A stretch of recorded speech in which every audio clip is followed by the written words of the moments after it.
It is day 208 of the second Trump administration, and President Trump is now on board Air Force One and headed back to Washington after his summit with Vladimir Putin in Alaska. So let's talk about what we know each side got out of this meeting.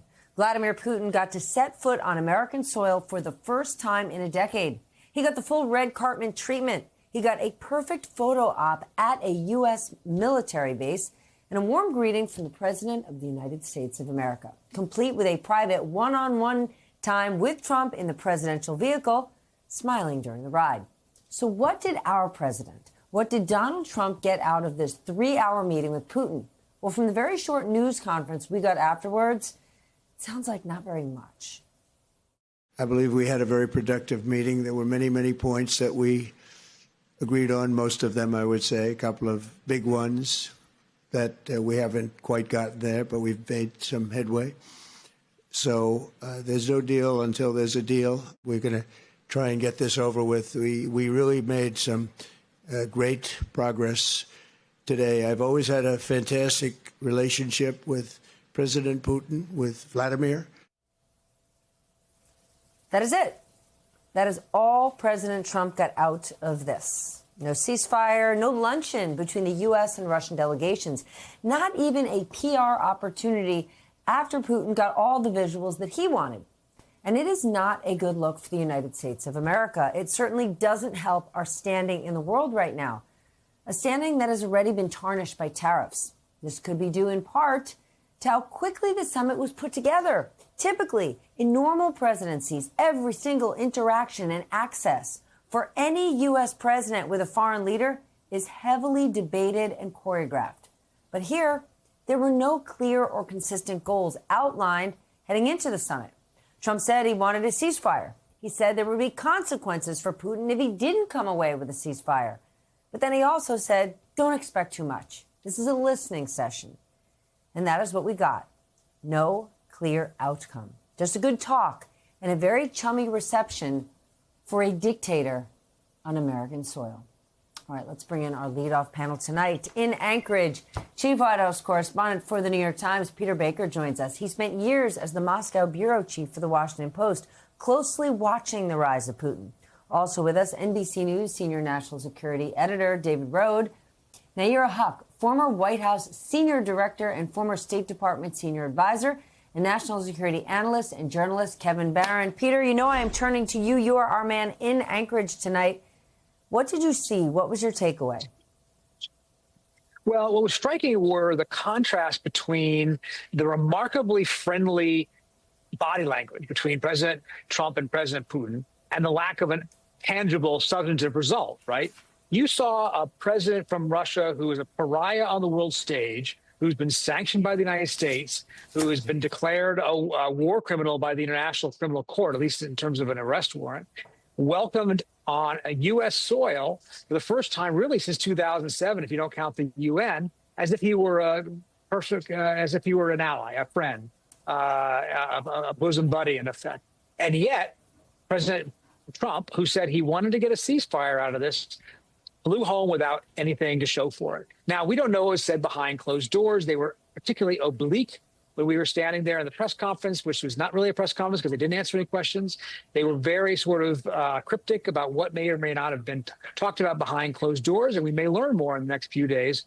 But from the surface, at least, from what was presented in public, they did not have an agreement. And the president himself said that there was no deal until there was a deal. What everybody was looking for was some sort of at least temporary halt to the hostilities. The hostilities, obviously, at this point will continue. A press conference where President Trump spoke for less than 4 minutes and no questions were asked or answered. Nayyera, how would you qualify what we got today? Well, Putin got everything that he wanted, and the United States barely saved itself from disgrace. And here's what I mean by that. Right? You look at last week where this started, you had President Trump ready to install sanctions on Russia if they did not do a ceasefire. The Friday deadline goes by, and suddenly we find out that a war criminal is getting a one-on-one meeting with the President of the United States, and the President of the United States is actually considering giving away pieces of Ukraine's land. So fast forward to today, the fact that Trump didn't agree to any of that, it is, I guess, a good thing. But we ended up welcoming back Vladimir Putin into the international community. That's what the United States did. Trump called Putin not the leader of a rogue state or an autocrat, but a superpower. And some reason seems to value the fact that the two of them get along more than any outcome or objective that would come from such a meeting. I was especially struck by the fact, as a former diplomat who's worked many of these press conferences, that not only did the foreign leader go first, but spoke at length, not in English, without a translator, effectively giving his view of the world and how his imperialist vision really works and how Ukraine is to blame for existing. And then the President of the United States didn't make any statement of principles about democracy, global order, anything, just kind of said, I'll talk to NATO, don't really have a deal right now. And all of that to me means this fancy summit and meeting could have just been an email. David, the president told Fox News about an hour ago that he considered the meeting a 10 out of 10. Does that sound right to you? That sounds like something President Trump would say, and that he's very skillful at trying to sell meetings like this. But I would agree. Look, the majority of Americans don't feel that Donald Trump is handling the war in Ukraine well. He promised to end the war on the very first day he was president. He's now had this big meeting with President Putin. And some of my colleagues at NBC have, talked to aides of the president, and they really believed early on in his second term that just whenever President Trump could get a world leader in the room, he could make these kind of deals, whether it was Bibi Netanyahu or Vladimir Putin. And that is not happening in his second term. So I think the president sort of handled it well in the press conference. But the problem is there's very, very little to show here. And it's another instance of him not delivering on a campaign promise. And we'll see if, it does impact the public opinion, the view of his handling of foreign policy in the weeks ahead. Okay, Kevin, can we not forget the reception that Zelensky got when he went to the White House a few months ago, and compare that to Putin literally getting the red carpet treatment? And then in that interview that I mentioned on Fox News, the president went on TV and said that Zelensky should make a deal and that Russia is a very big power and they, Ukraine, are not. What do you make of all this? Yeah, I'm a kind of guy that likes to. I kind of downplay the theater of these things. I feel like we the press parse them as if we're back in like the 1980s in Helsinki in the Cold War, when there's a bigger picture here. And I think you touched on it. I kept thinking, I'm less upset to see Trump giving Putin a handshake than I am thinking, why is Trump not gathering all of the NATO heads of state and giving them handshakes? Why is he not leading Europe and leading a transatlantic alliance with the full force and pressure on Russia, on Putin, to make whatever deal happen? But instead, he's doing it his way. And, David, I think, did a good job of talking about it. These are not experienced diplomats in the Trump world, in the MAGA world. We know this. They bumble their way through, and they don't care about rules. Meaning they don't care that they're giving a photo op to Putin. They either didn't think or they didn't manage it enough that he shouldn't be the one that goes first. I'm with Nair. As soon as he started talking, my jaw hit the floor. I said, did I miss that Trump? Did he not give his big statement? That's all we got out of this.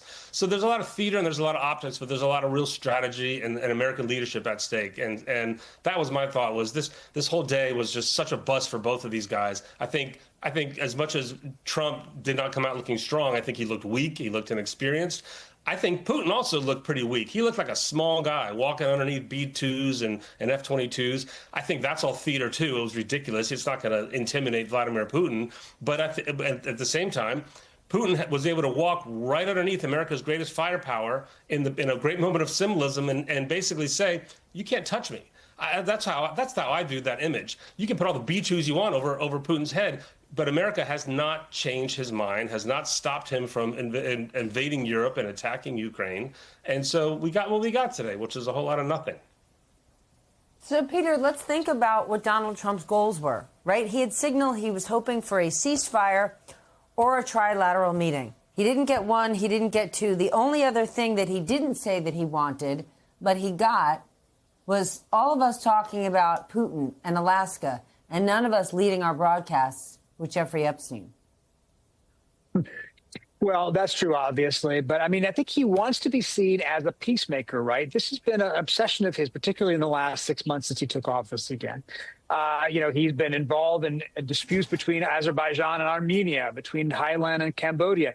He has this obsession with becoming a winner of the Nobel Peace Prize. And so he loves being on the world stage with Vladimir Putin, presenting himself as a peacemaker. This backdrop behind them today in the room that I was in said pursuing peace, right? That's the message he's trying to send. But he didn't get it. He didn't get it today. Now, that doesn't mean he won't get it. We ought to be careful to say that we don't really know what happened behind closed doors, and they were being very oblique about telling us what happened behind closed doors. But it just didn't look like he got what looks, anything to be confused with a peace deal, that's for sure. And he says he'll talk to NATO leaders and President Zelensky in the days to come. But you're right to say that he put on Hannity, he put the onus on President Zelensky. He said Putin wants to resolve this problem, without mentioning that Putin was the one who started the war in the first place. And then it's up to Zelensky now to see if he can resolve it. Well, Zelensky, of course, is the victim here. Ukraine is the one that was attacked, not the one that did the attacking. So it's hard to see where this goes any further. But it does look to me like Putin got a lot of what he wanted today. He got back on the international stage. He got treated as an equal. He did not get castigated for his aggression. He didn't get arrested. If he had gone to a European capital where they, subscribe to the International Criminal Court, in theory, he should have been arrested under an arrest warrant that's been issued for him. That obviously didn't happen here today in Alaska. Nayyirah, just before the news conference started, the Washington Post is reporting that a Russian state TV commentator went on air and said the following: all the attempts to paint Russia as an international pariah were destroyed in one moment, in the moment when Trump shook Putin's hand. Is that the bottom line here?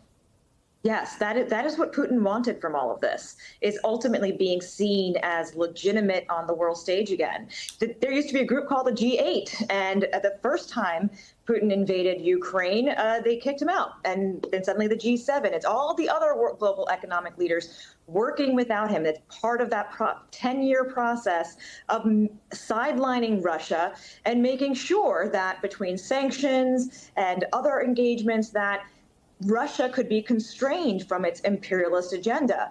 When suddenly the President of the United States invites this person who has international warrants against him, who has been excluded from the world stage and the community, invites him in, shakes hands, and then gives him first say at the stage to speak 20 minutes of untranslated Russian to the American public. Absolutely, that is considered a win back in Russia, not least because Alaska still holds this place in the Russian mind, in the Russian memory, as a place that still belongs to them. So every aspect of symbolism about this moment played entirely into Putin's narrative. All right, but let's be pragmatically optimistic for a moment, David. Even if President Trump didn't achieve his goals, after today, are we any closer to a peaceful outcome for Ukraine here?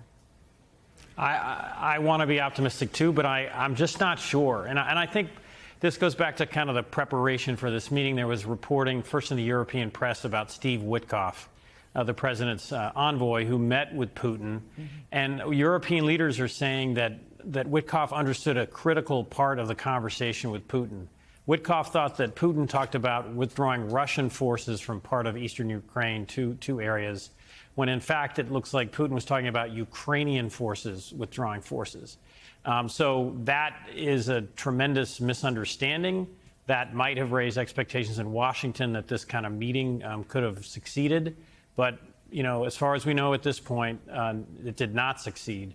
And there's got to be some questions, I think, asked about Witkoff. He's been criticized for not bringing his own translator to meetings with Putin. That's sort of shocking to most American diplomats. And just in general, not being skilled enough or adequately prepared enough for this high-level diplomacy.